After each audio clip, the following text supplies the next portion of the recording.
네, 여러분 100일 성경 읽기 다들 잘 참여하고 계신가요? 벌써 시간이 많이 흘러서 이제 오늘로 31일째 날이 되어 가고 있습니다. 그래서 오늘은 그 진도에 맞춰서 열왕기에 대해서 좀 같이 한번 살펴보려고 합니다.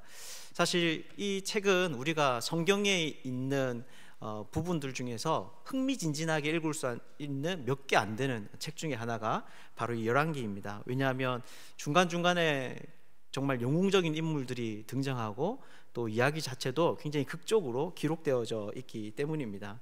하지만 그럼에도 불구하고 이 열왕기서를 쭉 읽어 가다가 보면 흐름을 놓칠 수 있는 부분들이 많이 있습니다. 또한 이야기 자체에만 이렇게 몰입되다 보면 열왕기 전체가 우리에게 들려주는 그 메시지가 무엇인지를 또 놓치는, 잘 이해하지 못하고 넘어가는 경우가 많은 것이죠. 그렇다면 우리는 어떤 관점으로 이 열왕기서를 좀 접근하고 읽어 나가야 될까요? 여러 가지 방식이 있지만 제가 오늘 여러분에게 좀 소개해드리고 싶은 것은 이 성경이 들려주고 싶은 대상, 즉 이제 이 이야기를 통해서 이제 이 이야기를 이 이야기를 쓸 때 염두에 둔 그 독자의 관점으로 이 성경을 바라보는 것입니다. 그렇다면 이 열왕기는 누구를 위해서 기록된 글일까요? 성경을 보면 여러 가지 이제 그 흔적들이 나오는데요. 열왕기하 17장 34절이 그것에 대해서 잘 알려주는 것 같습니다. 우리 PPT 한번 말씀 구절 한번 띄워주시겠습니까? 17장 다음 넘겨주시고요. 네, 우리 같이 한번 17장 34절 읽어보겠습니다. 그들이 오늘까지 이전 풍속대로 행하여 여호와를 경외하지 아니하며 또 여호와께서 이스라엘이라 이름을 주신 야곱의 자손에게 명령하신 율례와 법도와 율법과 계명을 준행하지 아니하는도다. 아멘. 네, 이 구절은 이제 북이스라엘의 멸망과 그들이 포로됨이 지금까지 이어지고 있다. 오늘이라는 말을 써서 이제 지금까지 이어지고 있다라는 것을 말해 주고 있습니다. 그러니 지금 이 그 성경이 기록된 시기, 그리고 이 글을 들려주고 싶은 독자는 누구냐면 바로 이스라엘이 멸망하고 북쪽 이스라엘이 멸망하고 그들이 아수르의 포로로 잡혀가 있던 그 시절. 좀 더 자세히 말씀드리면 이후에도 좀 살펴보겠지만 남쪽 유다 역시 바벨론에 의해서 멸망하고 포로로 잡혀가서 이제 거기에서 그 포로로 된 삶을 살아가고 있던 그 시점, 그 당시 그 백성들을 위해서 기록된 책이라는 것입니다. 즉 이 열왕기는 추방된 땅에서 포로로 살아가는 하나님의 백성들을 염두에 둔 책이 바로 이 열왕기 책인 것이죠. 그런 면에 있어서 이 열왕기를 읽어 나가는 것은 우리들에게 있어서 참 유익한 이야기입니다. 왜냐하면 여러분, 우리들도 어떤 존재입니까? 창세기를 살펴보면 초반부에 하나님의 역사에 이제 창조하는 역사의 기사들이 이제 기록되고 있지만 곧 얼마 지나지 않아서 이제 아담과 하와가 범죄하는 장면이 나옵니다. 그리고 난 다음에 그 범죄에 대한 결말로 하나님께서 그들을 에덴 동산에서 쫓아내는 장면이 나옵니다. 즉 오늘날 우리가 살아가는 이 땅은 어떤 곳이라는 것입니까? 바로 우리가 원래 살도록 지음받은 에덴 동산이 아니라 그 낙원에서 쫓겨난 땅, 즉 우리도 아담과 하와의 후손으로서 추방된 땅에서 살아가는 그런 하나님의 백성들이다라고 하는 것이죠. 그래서 가나안 땅이라는 약속된 땅에서 추방되어서 바벨론에 살아가는 하나님의 백성들에게 기록된 이 메시지는 오늘날 에덴 동산에서 살아가도록 부름을 받았지만 역시나 추방되어 이 땅 가운데 살아가는 우리들에게도 굉장히 중요한 이야기가 되는 것입니다. 그래서 오늘은 이 관점에서 추방된 땅에서 포로들로서 우리가 이 책에서 찾아볼 수 있는 그 메시지는 어떤 것인지를 함께 좀 살펴보도록 하겠습니다. 우선 이 열왕기의 특징을 좀 살펴볼 필요가 있는데요. 한 번이라고 이제 이 성경을 쭉 읽어가 보신 분들은 알겠지만 이 열왕기서는 역사책을 서술하는 것과 비슷한 방식으로 이렇게 좀 기록되어져 있습니다. 이것은 이제 고대 근동에서도 좀 독특한 방식이라고 하는데, 특별히 이제 그 기록 방식이 왕의 즉위연도 그리고 이제 뭐 폐위연 이런 것들을 이제 아구가 딱 정확하게 맞게끔 이제 맞물려 돌아가게끔 기록하는 것은 정말 그 당시 특별한 이야기다라는 겁니다. 그런데 그렇다고 해서 이 열왕기는 역사 그대로 이제 있는 사실 그대로 옮겨 놓은 그런 책은 아닙니다. 왜냐하면 이제 쭉 읽어가 나가다 보면 이게 시간적인 흐름에 따라서 기록된 게 아니라 이제 시간이 이렇게 왔다 갔다 하는 그런 장면들이 나오거든요. 그래서 이 책을 쓴 저자의 관심은 분명히 역사에 대해서 쓰고 있지만 그의 핵심적인 관심은 있는 그대로 사람들에게 알리는 것에 있지 않습니다. 그렇다면 이 책의 관심이 무엇이겠습니까? 서두에서 말씀드렸지만 추방된 땅에서 살아가는 하나님의 백성들에게 던지고 싶은 메시지가 있는 것입니다. 그래서 이 열왕기는 어떤 신학적인 목적을 가지고 역사라는 이야기의 방식을 통해서 사람들에게 감추어져 있는 교훈을 전달하는 책이다라고 이렇게 볼 수 있는 거죠. 이런 교훈은 북쪽 이스라엘과 남쪽 유다의 두 왕조의 비교를 통해서도 알 수 있습니다. 우리 PPT의 그 왕조 그림 한번 넘겨주시고 그 다음으로 넘겨주시면 됩니다. 네,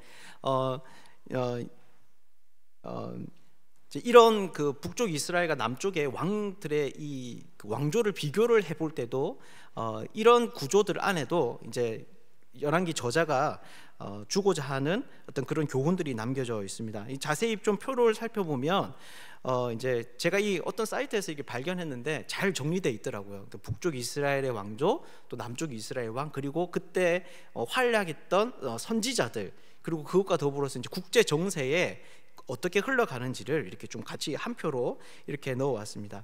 여러분, 우선 저 가운데 있는 두 왕조, 이스라엘과 남쪽의 그 이제 유다의 왕들이라고 표현된 이 두 그림을 비교해 보면 어떻습니까? 길이부터 차이가 납니다. 북쪽은 짧고 그에 비해서 남쪽은 훨씬 더 긴 것을 이렇게 볼 수 있는 거죠. 역사를 보면 유다는 350년의 역사를 가지고 있고 북쪽은 그것보다 140년이 짧은 210년의 역사를 가지고 있습니다.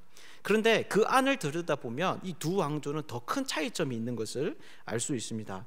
이스라엘은 남쪽 유다보다 140년이나 짧음에도 불구하고 왕조가 9번이나 바뀝니다. 이 말은 곧 뭐냐면 반란이 계속 일어났다는 겁니다. 반란이 9번이나 일어나서 한 가문에서 이 나라의 왕을 계속 이렇게 한 게 아니라 계속 이제 집안이 왕을 배출하는 집안이 계속 9번이나 바뀌었다는 것을 의미합니다. 그리고 9번이 바뀌는 동안 19명의 왕이 이 나라를 다스리게 됩니다. 그에 반해 유다는 어떻습니까?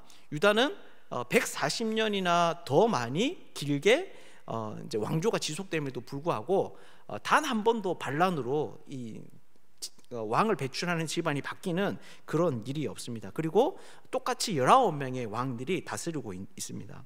여러분, 그렇다면 이 표를 통해서도 그냥 우리가 직관적으로 알 수 있는 것이 여러분 무엇입니까? 바로 유다가 훨씬 더 오랫동안 그리고 안정적으로 나라를 운영해 왔다라고 하는 것입니다. 여러분, 이것을 두고 열왕기가 이제 계속적으로 그 이유를 밝히고 있는데 그것은 바로 하나님께서 다윗의 집안과 맺은 그 언약의 신실하심 때문이다라고 하는 겁니다. 하나님을 떠나서 완전히 배교한 북쪽 이스라엘은 쉽게 멸망을 하지만 남쪽 유다는 하나님의 그 신실한 언약의 약속의 이행을 따라서 나라 자체가 훨씬 더 안정적으로 운영되게 되는 거죠. 열왕기는 이런 방식으로 이제 자기들이 말하고자 하는 주제를 드러내는 겁니다. 여러분, 그렇다고 해서 이 열왕기가 이스라엘 백성들에게 마냥 힘을 주고 또 용기를 주는 여러분 그런 책이라고만은 우리가 볼 수 없습니다. 오히려 그것은 열왕기와 비교되는 역대기와 비교되는 열왕기의 중요한 특징이 있습니다.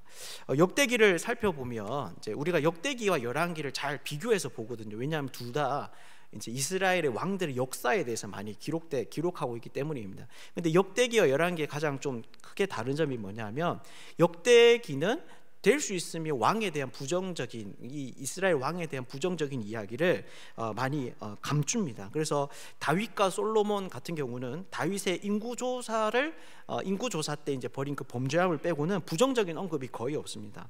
대신 다윗과 솔로몬의 여러 가지 업적을 성전 건축과 연결지어서 이렇게 설명을 하면서 지금 이스라엘 백성들이 포로로 끌려가고 있지만 다시 이 성전과 왕조를 재건할 수 있는 어떤 그런 민족, 그런 백성들로 그려내고 있는 것이 바로 역대기의 이야기입니다. 그런데 열왕기는 어떤가 하면 이런 인간의 책임감과 가능성에 초점을 맞추기보다는 오히려 인간의 실패와 무능력함에 대한 적나라한 기술들이 훨씬 더 열왕기에 이렇게 많이 등장합니다. 인간은 계속 실패하는 존재인 거죠. 왜냐하면 열왕기에서 정말 중요한 것은 하나님의 주권이거든요. 그럼에도 불구하고 이스라엘이 멸망했기 때문에 이 모든 문제의 원인은 바로 인간에게 있다라고 하는 것을 말하는 것이 바로 열왕기의 핵심적인 주제 중 하나입니다. 여러분, 그렇다면 하나님의 신실하심과 그 주권에 대해서 말하는 이 책이 포로된 이스라엘 백성들에게 알려주고자 하는 것이 무엇일까요? 크게 두 가지인데요. 첫 번째는 하나님의 백성이라는 언약을 받았음에도 불구하고 나라를 빼앗긴 그들이 과연 그 바벨론 땅에서 어떻게 살아가야 하는 것인가에 대해서 이야기를 해주고 있습니다. 이스라엘 백성들이 나라를 잃고 바벨론을 끌려갔을 때 그들에게는 정말 해결되지 않는 여러 가지 질문들이 있었습니다. 그 중에 첫 번째가 여러분 무엇이었을까요? 그것은 바로 우리가 도대체 어떻게 해서 지금 이런 처지가 되었는가 하는 것입니다. 왜냐하면 그들은 흔들리지 않는 다윗의 언약에 굳건히 선 백성들이었습니다. 자기의 조상은 아브라함과 이삭과 야곱이고 하나님께서 모세 언약을 통하여서 자기들을 하나님의 백성으로 삼아 주시는 그런 놀라운 일들을 이스라엘 백성들이 경험했습니다. 그런데 지금 자기들의 상황이 어떤 겁니까? 포로로 끌려와 있고 노예로 끌려와 있고 굉장히 비참함을 경험하고 있는 것이 바로 자기의 삶인 거죠. 그래서 그들이 가지고 있는 그 질문은 바로 뭐냐 하면 도대체 우리가 왜 이렇게 되었는가라고 하는 그 질문이 그 포로된 백성들 가운데 해결되지 않는 질문으로 남아져 있었을 거라는 겁니다. 그때 아마 그들은 여러 가지 답변을 낼 수 있었을 겁니다. 먼저는 국제 정세에 대해서 생각해 볼 수 있겠죠. 여러분, 방금 그 표를 좀 자세히 또 다시 생각해 보면 알겠지만 그 당시에는 한 100여 년간 이 고대 근동의 이 패권이 계속 이렇게 바뀌는 시점이었습니다. 100년 정도 아수르와 또 바벨론 이후에 페르시아, 애굽이라고 하는 이 강대국들이 순식간에 일어났다가 패망하는 일들을 계속 반복하는 어떤 그런 시점이었습니다. 그러다 보니 이스라엘 백성들 우리가 어떻게 이런 지경이 되었는가라고 할 때 이 국제 정세를 보면서 쉽게 답할 수 있는 거죠. 우리 잘못이 아니라 세상이 지금 그렇기 때문이다라고 답할 수 있습니다. 그리고 또 그들은 자기의 어떤 약한 군사력이나 하나 되지 못하는 국민성, 또 부패한 정치들 같은 것들도 자기들이 패망하게 된 이유로 꼽을 수 있습니다. 그런데 열왕기는 그것이 너희가 이렇게 포로된 것의 핵심적인 이유라고 말하지 않습니다. 여러분, 그 이유가 무엇입니까? 사실 열왕기에 나오는 왕들을 쭉 이렇게 살펴보면 북쪽 이스라엘 같은 경우는 왕의 그 대한 평가를 하면서 칭찬을 하는 경우들이 거의 없습니다. 하지만 남쪽은 보면 그래도 이제 좀 괜찮은 왕들이 있는 거예요. 이제 아사, 여호사밧, 요아스, 아마샤, 아샤랴, 요담, 히스기야, 요시야, 이런 왕들은 여러분 열왕기를 쭉 읽어가 보면 알겠지만 그 왕들에 대한 평가가 다 나오거든요. 그나마 좀 긍정적인 이야기들이 있습니다. 심지어 요시야 같은 경우는 완전히 극찬을 받습니다. 모세의 모든 율법을 완전히 준행한 임금이라고 이제 요시야의 업적에 대해서 붙이고 있거든요. 그런데 여러분, 이런 모든 왕들이 이러면 어떻습니까? 악한 왕은 말할 것도 없고 그나마 유다의 선한 왕이라고 하는 이런 몇몇 안 되는 임금들도 개혁을 추진하지만 자기의 한계에 다 걸려서 넘어집니다. 자기가 했던 그 개혁을 무위로 돌리기도 하고 또 자기가 우상 숭배를 말년에 가서는 앞장서게 되는 그런 일들이 반복되고 있는 것이죠. 그러니 여러분, 이것이 무엇입니까? 열왕기 저자가 말하는 이스라엘이 패망하게 된 이유의 핵심은 바로 뭐냐면 그들의 죄 때문이라는 것입니다. 이스라엘이 최고로 선하고 하나님이 칭찬하시는 그 순간조차도 그들은 하나님의 기준에 도달하지 못했던 것이죠. 즉 열왕기는 이 이스라엘 백성들이 낯선 땅에 끌려와서 포로로 살아가고 있는 이 삶의 이유가 국력의 약함이나 국제 정세의 혼란 같은 것들이 아니라 그들의 범죄함 때문이라고 알려주고 있는 것입니다. 여러분, 이것은 오늘날 역시나 추방된 땅에서 살아가는 우리들에게도 굉장히 중요한 이야기입니다. 왜냐하면 우리들도 이 추방당한 땅에서 살아가면서 이스라엘 백성들이 바벨론 땅에서 경험하는 슬픔과 비참함을 우리의 삶에서 경험합니다. 우리는 나이를 먹어가면서 우리 육신이 쇠약해지고 눈에 보이지 않는 바이러스로부터 생명의 위협을 받을 때, 또 먹고 살기 위해서 정말 무거운 노동을 감당해야 될 때 왜 인생살이가 이렇게 힘드냐라고 반문합니다. 하지만 실제로 대부분의 사람들은 이 질문에 대한 대답을 잘 하지 못합니다. 그래서 원래 인생은 그런 거라고, 이것이 당연한 거라고 노래를 하기도 하고 시를 짓기도 하며 낭만적인 말로 서로 위로합니다. 그런데 이것은 사실 정말 안타까운 일입니다. 왜냐하면 인생이 이렇게 비참한 것의 그 이유를 모를 때 사람들은 그 인생에 대한 해답조차도 잘못 제시하기 때문입니다. 그래서 이 땅을 살아가는 사람들의 목적이 여러분 어떤 겁니까? 바로 그런 추방된 땅에서 우리가 경험하는 막연한 불안감과 슬픔과 약함으로부터 벗어나는 겁니다. 남들보다 조금 더 안정된 삶을 살고 있으면, 조금 더 적게 슬픔을 누릴 수 있으면, 좀 더 강해질 수 있으면 그것을 성공이라고 부르는 것이죠. 하지만 이것이 결국 인생을 계속 살아가면서 어리석은 일로 드러납니다. 왜냐하면 우리는 결국에는 죽음을 맞닥뜨리기 때문입니다. 그 죽음 앞에서 사람들은 자기가 먹어보지 못한 음식에 대해서, 또 좀 더 넓은 집에 살아보지 못한 것에 대해서, 좀 더 좋은 옷을 입어보지 못한 것에 대해서 후회하지 않습니다. 오히려 더 사랑하지 못하고 더 보람되게 살지 못하고 더 좋은 사람들을 얻어보지 못한 것에 대한 후회가 남는 것이죠. 그래서 우리 인생에서 제일 중요한 것 중에 하나는 바로 우리의 삶이 왜 이렇게 비참한가 하는 그 이유를 아는 것입니다.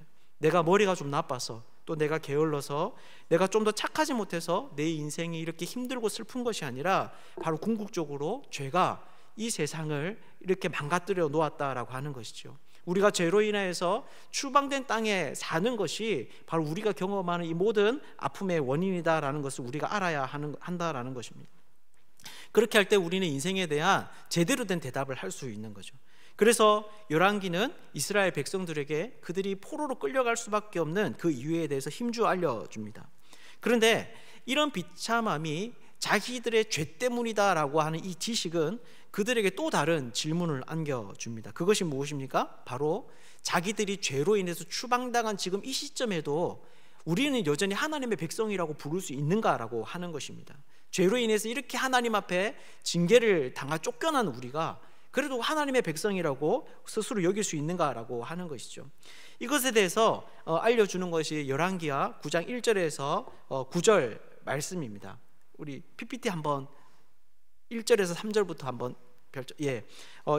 이 구절은 이제 솔로몬이 성전을 완공하고 난 다음에 언약궤를 이제 그 성전 안으로 이렇게 들고 들어올 때 하나님께 기도합니다. 그리고 그 기도에 대한 응답이 바로 이 9장 1절에서 9절에 대한 이야기인데, 우선 1절에서 3절을 살펴보면 하나님께서 이렇게 대답합니다. 솔로몬이 그때 어떤 기도를 하냐면 핵심이 이겁니다. 자기들이 범죄하더라도 이 성전에서 기도하면 자기들을 용서해 달라는 것입니다. 즉 솔로몬이 강구하는 그 기도의 핵심이 뭐냐면 성전을 모든 환난 가운데서 그들을 구원하는 하나님의 약속이 되게 하려고, 영원한 보증이 되게 해달라고 하는 것이 솔로몬의 기도의 핵심이었습니다. 그런데 이 1절에서 9절에 그 다음에 9장에서 하나님이 어떻게 응답하시는가, 1절에서 3절을 보면 하나님께서는 이 성전의 특별함에 대해서는 인정을 하십니다. 그래서 나는 네가 건축한 이 성전을 거룩하게 구별하여 내 이름을 영원히 그것에 두며 내 눈길과 내 마음이 항상 거기에 있으리니 라고 말씀하십니다. 그런데 하나님께서 성전을 이렇게 특별하게 여기는 것에 대해서는 동의하시지만 솔로몬이 성전에 대해서 요구하는 바에 대해서는 거절하십니다. 성전을 붙들고 하나님 나아가면 하나님 죄도 용서해 주시고 이런 여러저러 어려운 가운데서 우리를 구원해 주십시오라고 하는 그 요청에 대해서 하나님 응답하시지 않는 것이죠. 우리 고담 넘겨주시겠어요? 자, 그래서 9장 4절에서 9절을 보면 하나님 성전에 대해서 말씀하시지 않고 뭐에 대해서 말씀하냐면 순종에 대해서 말씀하십니다. 순종하면 하나님께서도 다윗의 언약을 여전히 너희들에게 신실하게 지킬 것이지만 그렇지 않을 경우 너희가 땅을 상실하게 될 것이고 성전도 파괴될 것이다 라고 이야기를 합니다.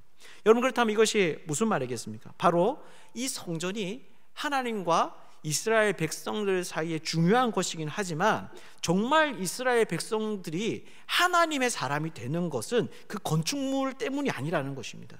그렇다면 무엇입니까? 바로 하나님의 선택과 그 선택으로 말미암아 주어진 언약이 그 담보물이 되는 것이죠. 그래서 마지막 9절을 보면 뭐라고 이야기합니까? 이 9절은요 이미 범죄해서 땅을 빼앗기고 포로된 백성들을 향하여서 가리키는 말인데, 그들을 하나님이 포로된 그 상태에도 불구하고 뭐라고 부르냐면 애굽 땅에서 하나님으로부터 인도함을 받은 자손, 즉 하나님의 백성이라고 부르고 있습니다. 즉 그들은 이미 하나님이 머무시겠다고 약속하신 그 성전도 잃어버리고 약속으로 주셨던 땅도 잃어버렸지만 바벨론 땅에 살고 있는 그들이었지만 여전히 그럼에도 불구하고 그들이 누구인 것입니까? 바로 하나님의 백성이다라고 하는 거죠. 그래서 이것은 그 당시 제국의 노예로 살아갔던 이스라엘 백성들에게 자기 자신에 대해 완전 새로운 시각을 주었을 것입니다. 어떤 시각입니까? 이 사실을 알기 전에 그들은 단순히 나라를 잃은 망국인에 불과합니다. 물론 상황에 따라서 그 신분의 변화가 조금 차이가 있을 수 있지만 그들은 일단 전쟁의 포로이고 자신의 의지와 전혀 관계없이 제국적인 결정에 의해서 이리저리 따라 그 쓸모와 가치가 결정되는 그런 기능적인 존재가 되는 거죠. 그런데 여러분, 이제는 어떻습니까? 비록 자신들이 가나안 땅, 하나님의 약속의 땅을 벗어나 바벨론에 살고 있지만 여전히 하나님의 백성인 겁니다. 비록 때로는 더럽고 불쾌한 일을 당하고 때로는 불합리한 대우를 받을 수 있지만 그것들이 그들의 존재의 가치와 존귀함을 결정하지 못하는 것이죠. 세상이 어떻게 평가하든 사회가 그들을 어떻게 대하든 그들은 결코 빼앗길 수 없는 존귀한 하나님의 백성으로서의 정체성을 이 말씀을 통해서 잃지 않을 수 있었던 것입니다. 여러분, 그렇다면 이 백성들이 바벨론 땅에서 어떻게 살아야 했을까요? 범죄로 추방되었지만 여전히 너희는 하나님의 백성이다라고 알려주는 그 말씀 앞에 이 백성들이 어떻게 살아야 되었을까요? 이렇게 추방당한 땅에서 이스라엘 백성의 정체성을 지켜주는 것은 그들이 수고를 기울여 지은 성전이 아니라 하나님의 선택과 언약이었습니다. 그래서 이것은 백성들이 바벨론에서 어떻게 살아야 하는지를 알려줍니다. 크게 두 가지인데요. 첫 번째는 뭐냐면 그들이 이 바벨론 땅에 살면서 정말 인생을 통하여 추구해야 되는 그 과제가 이스라엘의 왕조의 부활이나 성전의 회복이 아니었다라는 것입니다. 물론 역대기에 가면 이것이 좀 중요한 주제로 다시 등장하기도 합니다. 하지만 이것은 그들이 유대 땅으로 다시 돌아갈 것을 염두에 둔 상황에서 주어진 말씀이었습니다. 지금 현재 바벨론 땅에서 살아가는 사람들에게 있어서 중요한 것은 이것이 아니었던 것이죠. 왜냐하면 그것은 이런 성전이나 다윗의 왕조는 그들로 하여금 하나님의 백성이 된다는 그 보증이 되어주지 못했기 때문입니다. 그렇다면 그들이 바벨론에서 가장 우선시해야 하는 여러분 문제가 무엇이었겠습니까? 이렇게 이스라엘 백성은 바벨론에서도 여전히 하나님의 백성이었기 때문에 한 가지를 기대할 수 있었습니다. 바로 하나님의 보호하심과 하나님의 인도하심이었습니다. 그들은 가나안 땅에서도 그랬지만 바벨론 땅에서 여전히 하나님의 백성이기 때문에 자신의 인생과 삶에 대한 하나님의 특별한 간섭하심을 기대하고 또 믿으며 살 수 있었던 것이죠. 그래서 열왕기 끝부분을 보면 이런 하나님의 개입이 바벨론에서 살아가는 하나님의 백성들에게 어떻게 이루어지는지를 보여주고 있습니다. 열왕기하 25장 27절에서 30절 이야기인데요. PPT 한번 보여주시면 좋겠습니다. 네, 읽지는 않겠습니다. 근데 이 이야기를 보면 사실 여기에 나오는 이 구절은 이제 열왕기의 제일 마지막에 나오는 구절인데 사실 맥락상 조금 이상한 부분입니다. 왜냐하면 앞에까지 쭉 이야기가 뭐냐면 이제 열왕기 끝이니까 이제 이스라엘이 정말 멸망하는 장면이 계속 등장하거든요. 마지막 다른 왕들이 다 포로로 끌려가고 죽음을 당하는 비극적 결말을 맞이합니다. 그리고 여기에 나오는 여호야긴도 그 중에 한 사람으로 또 끌려가게 됩니다. 그리고 남은 유대 땅에는 어떤 일이 벌어지냐면 바벨론의 왕이 파견한 총독이 그달리아라고 하는 그 총독이 그 땅을 다스리는 것으로 이야기가 일단 결말이 납니다. 그런데 그 이후에 바로 이 이야기가 덧붙여지고 있는 것이죠. 이전에 끌려갔던 여호야긴이라는 왕이 느닷없이 등장해서 다시 죄수의 의복을 벗고 왕의 앞에서 양식을 먹게 되는 그런 영광과 호사를 누리는 것으로 이야기가 끝이 나게 됩니다.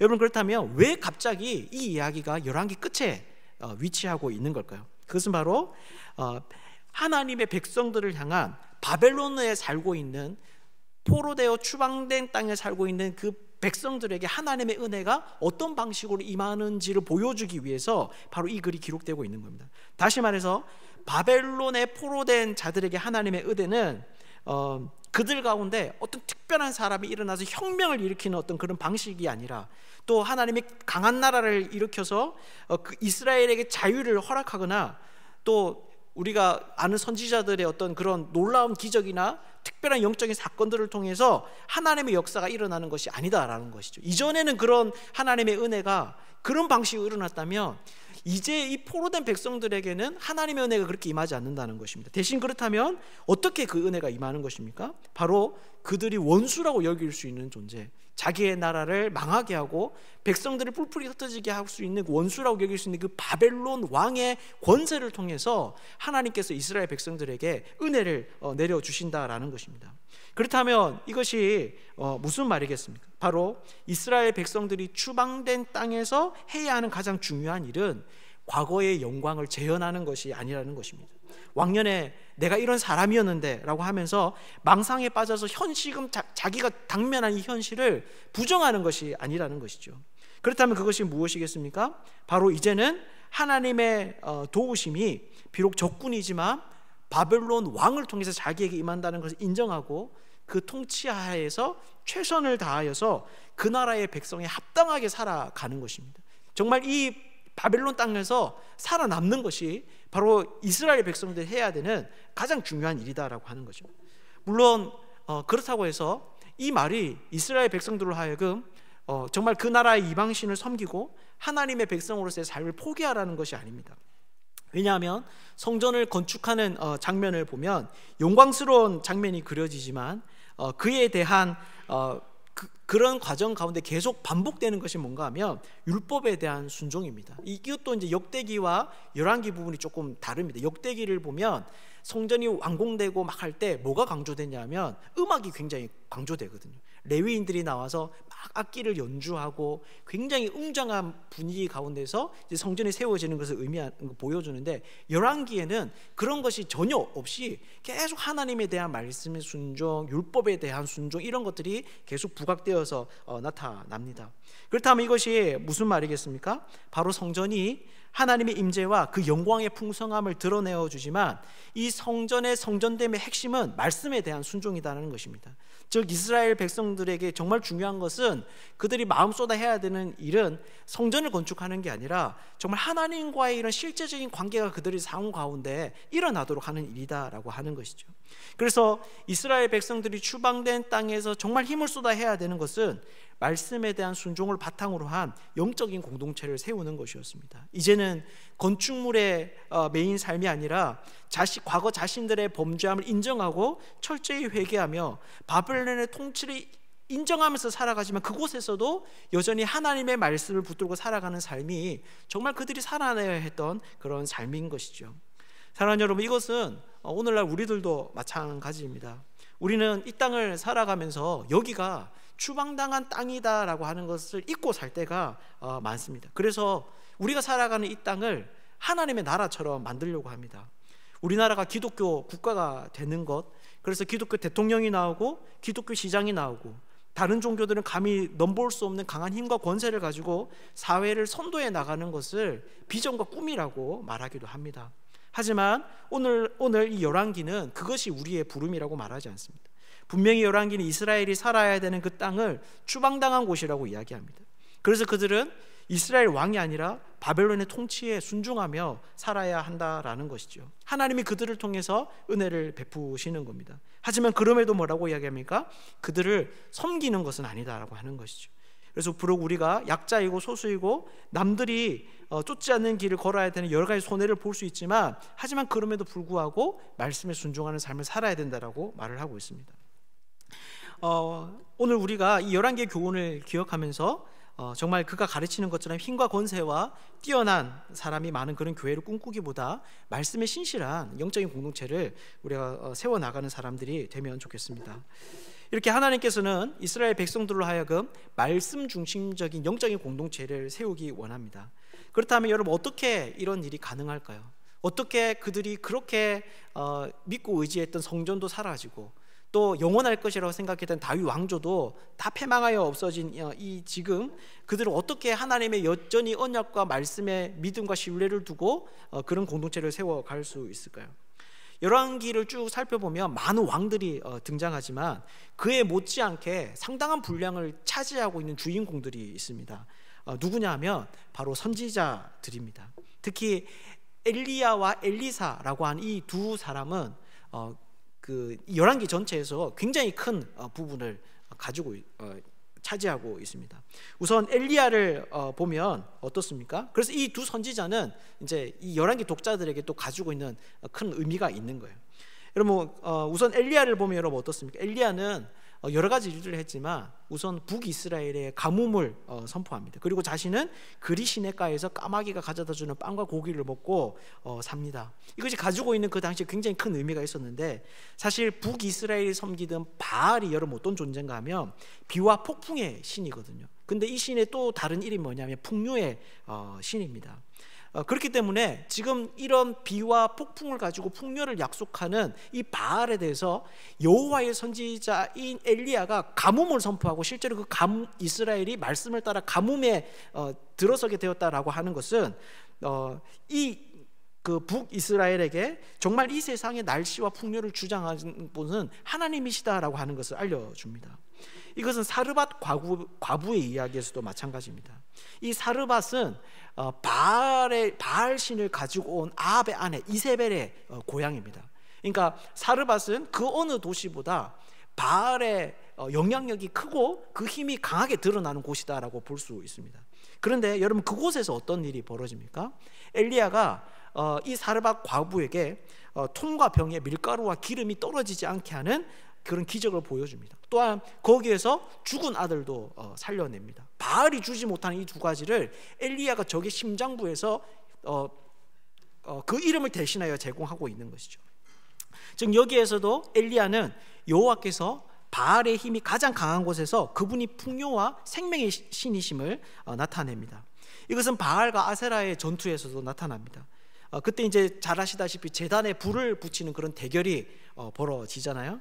근데 이때 이 엘리야가 제단을 만들 때 보면 12개의 돌을 가지고 취하여 만들었다라고 굳이 그 설명을 덧붙이고 있습니다. 이 12개의 돌은 이스라엘의 12지파를 의미합니다. 그리고 거기에 도저히 불이 붙일 수 없는 조건, 물을 4통이나 가지고 와서 제물과 제단에다가 이렇게 막 이렇게 붓습니다. 그런데 그 결과가 어떻습니까? 하늘로부터 불이 내려와 이 모든 것들을 다 태워버리는 것이죠. 여러분, 그렇다면 이것이 무슨 말이겠습니까? 지금 이 북이스라엘은 오래전 남쪽 유다와 갈라져서 10개의 지파들끼리 자기들끼리 나라를 세웠습니다. 그리고 그 나라에서 섬기는 신이 바로 바알의 신이었습니다. 그런데 지금 엘리야는 무엇을 보여주는 겁니까? 12개의 돌을 통해서 이 이스라엘 남쪽과 유다는 별개의 민족이 아니라 원래 하나의 민족이었고 자기들이 섬기는 그 여호와의 신으로 이 기적을 이루어내고 있습니다. 그래서 이런 메시지는 역시나 북이스라엘에 있는 수많은 사람들에게 정말 참 신은 10개 지파가 지금 주축이 돼서 섬기는 이 바알이 아니라 원래 그들을 하나의 나라로 부르셨던 여호와 하나님이 자기 참신이다라고 하는 것을 그들에게 나타내 보여주는 것이죠. 이어서 엘리야 역시 이런 엘리야의 방불할 정도의 많은 기적을 일으킵니다. 근데 엘리사와 엘리야의 기적의 방식이 좀 다릅니다. 엘리야 같은 경우는 배교한 이스라엘에 대한 하나님의 심판의 방식으로 기적을 많이 베푸는데, 엘리사 같은 경우는 구원하는 일들을 굉장히 많이 합니다. 그래서 경제적인 어려움에 처해 있는 무명 선지자의 아내와 그 아들에게 기름을 공급합니다. 이 당시에는 빌려온 돈을 갚지 못하면 노예로 팔리는 일이 있었는 거예요. 그러니까 이 무명 선지자, 그러니까 아버지를 잃은, 또 남편을 잃은 이 가족들은 곧 돈이 없어서 이제 노예로 팔려갈 그런 위험이 있었는데, 엘리사가 그것을 대신 갚아주는 겁니다. 수넴 여인의 아들을 살려주기도 합니다. 또한 선지자 무리들의 담겨져 있는 그 음식의 독을 제거해 주기도 하고, 나아만의 나병을 고치기도 합니다. 아람 군대가 사마리아를 에워싸서 아람 군대가 이스라엘이 침략해 올 때 미리 침략 루트를 다 알려줘서 그것을 막아내게 하고, 아람 왕 벤하닷이 사마리아를 에워싸서 백성들이 굶어 죽게 되는 그런 상황 속에서도 미리 자기들이 구원받을 것을 예언하여서 백성들을 돕습니다. 여러분, 그렇다면 이런 선지자들이 열왕기서에서 나타내고자 하는 것이 여러분 무엇일까요? 바로 사람의 눈에는 왕들이 이 세상을 다스리고 있는 것 같지만, 그래서 이 나라의 명운이 그들의 말과 행동에 달려 있는 것 같지만, 정말로 이 세상을 다스리고 있는 분은 하나님이시다라는 것입니다. 그래서 하나님이 보내신 사람이 왕의 힘을 이기고, 왕이 알지 못하는 일을 알고 있고, 왕이 할 수 없는 일들을 해내고 있는 것이죠. 이것은 이제 엘리야와 엘리사에게만 해당하는 것이 아닙니다. 정말 열왕기 곳곳을 살펴보면 히스기야에는 이사야가 있었고, 막강한 권세를 자랑하던 여로보암의 비극적 결말을 예언하는 아히야가 있었고, 아합의 죽음을 선언하는 미가가 있었고, 요시야가 잃어버린 하나님의 말씀을 찾게 되는데 거기에는 여선지자 훌다가 있었습니다. 그래서 열왕기 곳곳을 이렇게 보다가 보면 반복되는 구절이 있는데 뭐라면, 하나님께서 말씀하신 대로 성취되었다라고 하는 것입니다. 여러분, 그렇다면 이런 선지자들의 역할이 포로된 이스라엘 백성들에게 알려주는 것이 무엇이겠습니까? 바로 자기들의 눈에 보이는 이 역사적인 흐름 뒤에는 하나님이 계시다라는 것입니다. 그래서 지금 바벨론이 그렇게 강해 보이고 앗수르가 강해 보이지만, 하나님이야말로 이 역사를 움직이시는 진정한 주인이시다라고 하는 것이죠. 그래서 이 이야기는 바로 이스라엘 백성들로 하여금 성전도 잃어버리고 다윗의 왕조도 잃어버린 그들이 여전히 하나님의 백성으로 살 수 있는 그 힘을 공급할 수 있는 겁니다. 눈에 보이는 건축물과 나라의 구조는 사라져도 보이지 않는 하나님이 여전히 똑같은 모습으로, 자신들은 실패해도 여전히 실패하지 않는 그 하나님이 지금도 이 세상을 다스리고 있다라고 하는 것을, 그들은 이 실패한 왕들의 역사 가운데 담겨져 있는 선지자들의 모습을 통해서 깨닫고 발견하게 되는 것이죠. 사랑하는 여러분, 이것은 오늘날 우리들도 마찬가지입니다. 우리가 이 사실을 기억할 때 우리는 추방된 땅에서 손해를 보면서도, 반대를 당하면서도, 그럼에도 불구하고 하나님의 말씀을 따라 살 수 있습니다. 왜냐하면 이런 하나님에 대한 이해가 없으면 우리는 그저 피해자에 불과하기 때문입니다. 그러면 이 길은 아무런 확신이 없음에도 불구하고 자기를 채찍질하며 자기 체면을 걸며 끝까지 걸어가야 될 어떤 자기 극기의 길이 되고 마는 것이죠. 하지만 이것을 알 때 우리에게 주어지는 그 많은 손해와 또 피해들은 오히려 영광의 도구가 됩니다. 우리 삶의 형편과 현재와 우리가 당하는 이 모든 일들은 역사를 주관하시고 세상을 움직여 가시는 하나님의 영원한 나라의 한 조각과 퍼즐이 되는 것이죠. 그래서 이것을 알 때 우리는 이스라엘 백성들이 그러했던 것처럼 우리의 삶에 대한 닥쳐오는 여러 가지 어려움과 우리의 삶에 대한 그 상황과 국면에 대한 이해들을 다르게 가져갈 수 있는 것입니다. 우리가 열왕기를 읽으며 여러 극적이고 또 재미있는 이야기들이 있지만, 무엇보다 이 성경이 포로로 끌려갈 때 매일 참담한 현실을 경험해야 됐던 이스라엘 백성들을 위해서 기록되었다라고 하는 이 사실을 기억하면서 우리가 좀 읽을 수 있으면 좋겠습니다. 그래서 성경의 기자가 추방된 땅에서 백성들에게 주려고 했던 그 위로와 도전의 목소리를 우리도 함께 이 열왕기 가운데서 좀 발견하며 읽을 수 있으면 좋겠습니다.